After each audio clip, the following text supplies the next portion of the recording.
Tinapos na ng NHA Home Masters ang kanilang third losing streak at sa wakas ay nakapagtala na ng panalo sa quarterfinals ng UNTV Cup Season 10. Nasungkit ng Home Masters ang much-needed win sa first game kahapon via overtime kontra GSIS Furies sa score na 111-106. Pumutok si Alvin Vitog ng 41 points, 4 rebounds at 5 assist. Kabilang dyan ang napakahalagang 8 points sa last 3 minutes ng fourth quarter, kaya nahabol ng NHA ang 7 points na lamang ng GSIS at naipwersa pa ang overtime period at karagdagang 10 points sa 5 minutes extension para buhayin pa ang kampanya ng Home Masters sa semifinals ticket. Dahil sa panalo umangat sa 8-6 win-loss record ang NHA na nasa ika-4 na pwesto, habang nabaon na sa ika-6 na pwesto ang GSIS na may 6 na panalo at 8 talo at malabo na ang tsansa na makaabante sa next round. Kailangan namin stop yung shooter nila at isang penetrator nila, pati yung low post man nila. So, kaya kailangan namin dumobol, kailangan namin humel.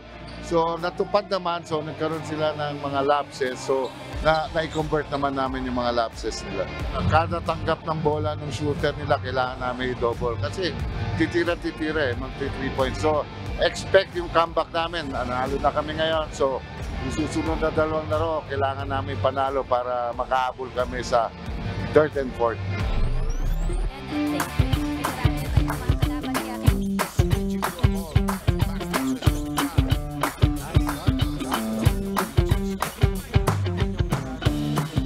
Second game, napigilan naman ng Ombudsman Blockbusters ang defending champion AFP Cavaliers na makuha agad ang semifinals ticket.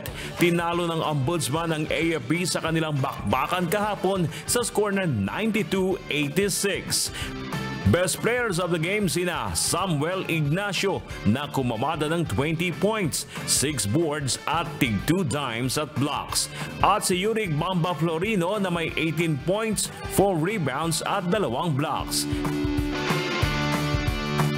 Dahil sa panalo, umangat sa ikatlong pwesto ang Ombudsman na may 8-6 win-loss record. Nagpahinga lang kami and then nag-practice kami. Sa practice, wala kaming inisayo kundi depensa. And then sabi ko sa kanila, yung opensa namin nandun naman lagi. Laging gagaan ang opensa namin. Underman si AFP, no? So, mas malalim ang bench namin eh. So sabi ko sa kanila, pagurin nyo na yung sarili nyo kasi mayroon naman tayong mga players mo sa bench eh. May available eh. So ginawa namin, talagang tinakbuhan namin. Kailangan namin na trabahuin yung pick and roll nila, yung ball screen nila. So nakuha naman namin ano. At saka yung mga switching defense namin. Ibig sabihin nagawa nila yung ginawa namin sa practice. Ang AFP naman na nasa itaas pa rin ng standings na may 10-4 win-loss record ay nangangailangan pa ng isang panalo sa huli nilang 2 laban para manatili ang target na maidepensa ang kampyonato. Nagkaroon kami ng actually konting lapses lang, especially dun sa defense. Bago, nagkaroon din ng momentum yung kalaban. Kaya yun, hindi kami nakapag-adjust lang agad. So, yung Ombudsman, talagang yung eagerness nila to win, nandun eh. Nawala lang yung namin, yung agresibo siguro namin.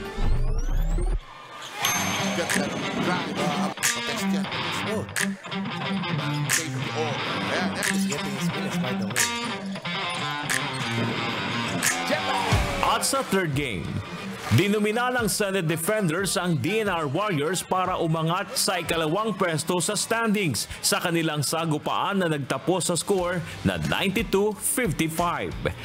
Best players of the game sina Clark Torrente na kumolekta ng 22 points, 6 rebounds at 2 blocks. At nagambang naman si Harry Petillos ng 14 points, tig-6 na boards at dimes.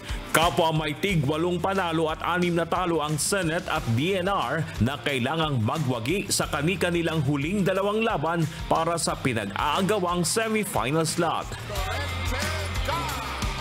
Well, obviously, yung Senate nakapag-prepare talaga sa amin. So, congratulations sa Senate Defenders. Talagang maganda yung takbo ng laro nila. Ayoko naman ano ng mga excuses, ano, but yung mga players kasi namin hindi 100%, so ang daming may mga injury, so minamanage lang namin yung playing time, but nakita ko naman yung effort ng mga players, so thankful na din ako na at least naman lang kami nakapaglaro. At sana by Wednesday makarecover yung mga injured players namin. Nakakuha kami ng kumpiyansa last game, sa game namin sa Ombudsman. So nakuha namin yung na kailangan namin itakbo next game. So which is dito sa DNR, kailangan namin focus sa defense, kailangan namin i-share yung bola sa isa't isa. Kailangan namin maging unselfish to win the basketball game. That's grabe. Burger Daddy's UNTV News and Rescue. Diyos ang aming sandigan, serbisyo publiko ang aming pinahalagahan.